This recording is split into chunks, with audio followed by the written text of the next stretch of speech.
Namaste everyone. Welcome to Hindu Center of Atlanta's special series on Ramnavmi. Acharya Brahmadev ji is giving a lecture about the Valmiki Ramayana and the main character of that, Bhagwan Maryada Purushottam Sri Ramchandra ji. Acharya Brahmadev ji has joined us from the Mauritius. Acharya ji has an inclusive educational background in science, banking, and Darshanachar Vedic Philosophy Mahavidyalay, Darshan Yog Mahavidyalay, Gujarat, and a diverse career in financial services, industry, and Arya Sabha Mauritius. Acharya ji has worked with Vedic Temple of Atlanta, Hindu Center of Atlanta in Cumming, and various other places. Acharya ji will help us to understand Ramayana today with the reference of Valmiki Ramayana. Over to Acharya ji. Om. Namaste, everybody. Let's bring our mind to focus. Sit down straight, close the eyes gently. Deep inhale and exhale. And while exhaling, we're going to do Om chanting, the universal sound, and Gayatri mantra.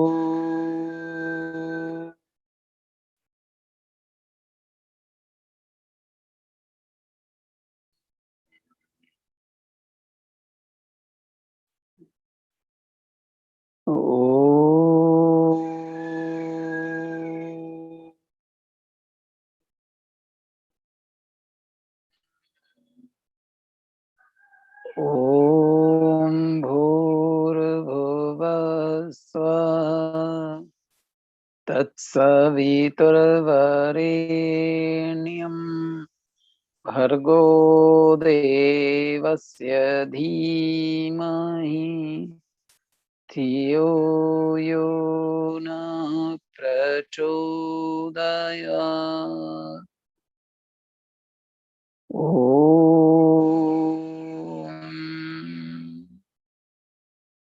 Slowly, gently open the eyes and bring mind to focus. Keep the focus. We've been looking at the Ramayana and we've covered the Balakand, which is a very interesting part.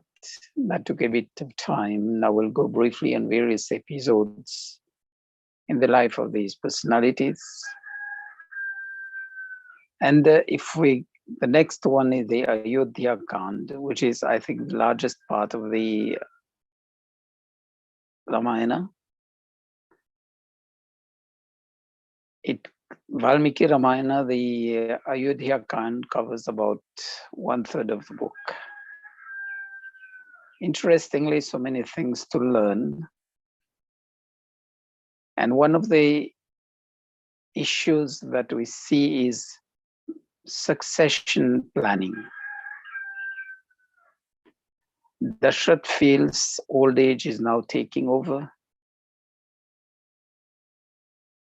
And he has to prepare for, in the modern management sense, it's called succession planning. He enjoins all his ministers, seeks advice before moving forward. He had the plan because he knew Ram was the most able and most competent to be the crown prince. But then he didn't want to impose his decision. So he called for his cabinet of ministers with the 8 key ministers that he had, and with Rishi Vashisht, who was the spiritual guide to him. And he told them that he's growing old and he now wants to retire because physically the body is not going to sustain those level of activities that are needed for the king. And he requests them for their advice, and they all concur on the basis of competencies, not on the basis that Sri Ram was the eldest son of Dashrath. And in those Vedic times, it needed not to be the son or the daughter of the king to be eligible to the throne. They looked for the most competent person, and if there was none among the kith and kin of the king, they looked also from outside. So it was only on meritocracy. And the succession planning was done accordingly. When everybody conquered, then Dashrath told them that it was in his mind, but he wanted a consensus from everybody so that there's no digression or divergence of opinion, and there's nobody to pick up a fight after that.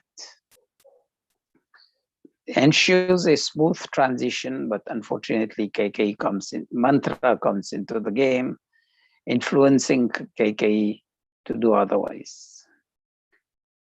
But one quality that we learn from this event is to always value competencies. And Ram was chosen by the Council of Ministers and spiritual guides because he had demonstrated exemplified values. And these values are useful for us as common men. Those were the highest aptitudes, nature that he demonstrated.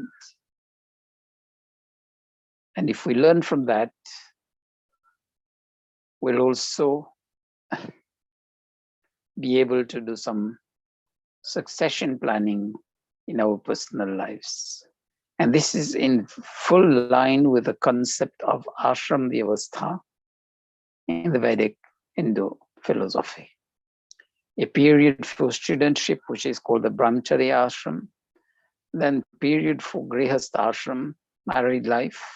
After that, retirement, handing over the responsibilities of the household to the son or daughter. It's not only to the son, but to the son or the daughter. And when we've gone on the spiritual upliftment, we are no longer attached to the material things of this world. We can move on to the fourth step, which is sannyas. So that was there. And when Dashrath was thinking of retiring as the king, he was thinking also in those same lines.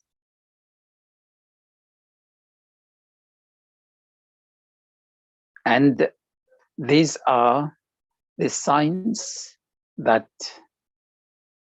the Vedic philosophy was being upheld at the most brilliant part in the Ramayana. Then we see all the odds that occur in the life of Sri Ram. In spite of all the odds, he manages to keep everybody around him happy.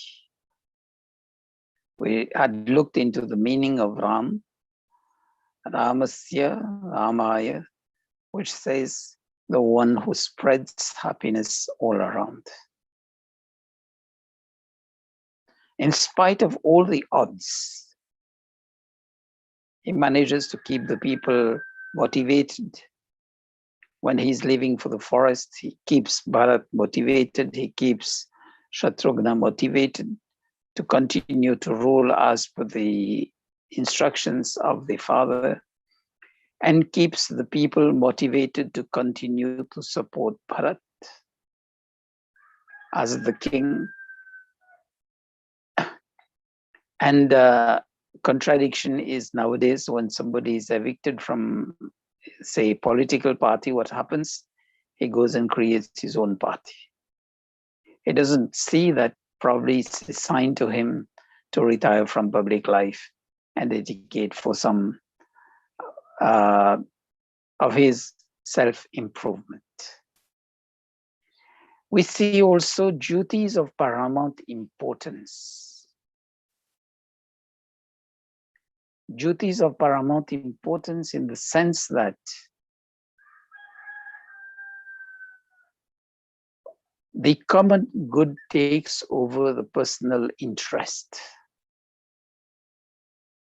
And that is the guiding principle of how Dashrath ruled Ayodhya, how Bharat ruled Ayodhya, and subsequently when Ram becomes the king. And that is why Ayodhya is not known as Dashrath Rajya or Bharat Rajya is known as Ram Rajya. Seems funny because it was inherited from Dashrath. Bharat ruled for about 14 years, which is 1.5 decades nearly. But then it's known as Ram Rajya. And that was not a making of Sri Ram himself. He inherited that and built on that, consolidated that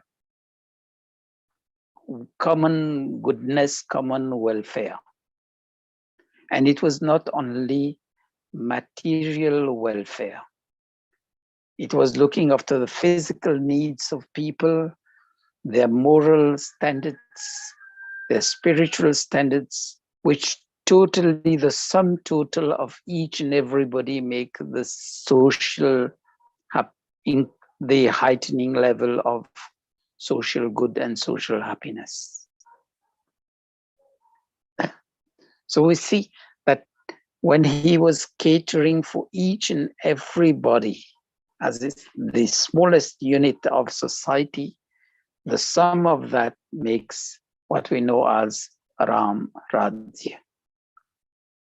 See the exemplary leadership and command that he displays. Throwing his weight with a compassionate concern for all around him. And his listening skills. When Kaikeyi told him that he has to go to exile, and he says, I'll go fast, but I have two things to do. I have to inform Sita, and I have to inform Kaushalya, the mother. The calm, tranquility, serenity he displays, that is to be learned. And using the resources that he had to his disposal. He was told to go to exile as an ascetic, which he did. Learning to live as an ascetic in the forest. So he made the optimum use of whatever he had at his disposal, and that is really skillful of him. The other thing that we see is the skill, the command, the team management he displays with the Vanaras during the war. And onwards, when he returned, he still maintains that high team spirit with Lakshman, Bharat, and Shatrughna as the king of Ayodhya. And his way of dealing with Ahilya, Shabri, and the others. For him, there was no discrimination between people with riches or people in rags. He acknowledged the existence of all as humans. And even we see His living in harmony during the exile period is how he values nature. He also exemplifies one last point, which I'll be talking about. If give a chance, whether it be allies or enemies. He gave a chance to Ravan by sending messengers. And we know Angad was there. So that was a chance given to the enemy to come back to reason. And also, if we see in terms of allies, he gives everybody a chance to demonstrate their skills, their efficiency. So these are the beautiful things of the Ramayana.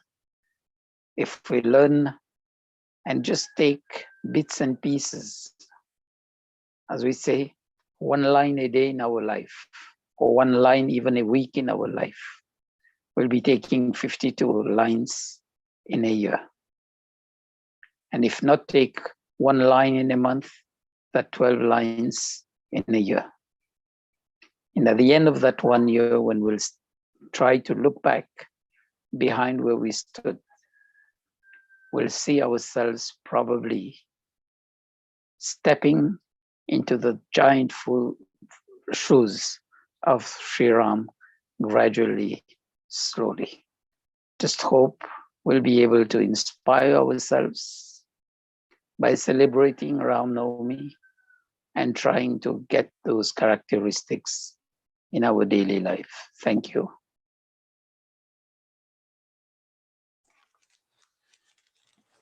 Thank you, Acharyaji.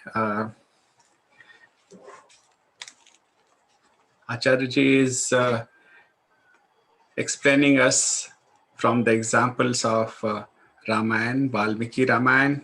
Acharyaji explained today that Bhagwan Sri Ramchandraji was driven from the principle of common goodness and common welfare. He was non-partisan, and everybody in his view was equal.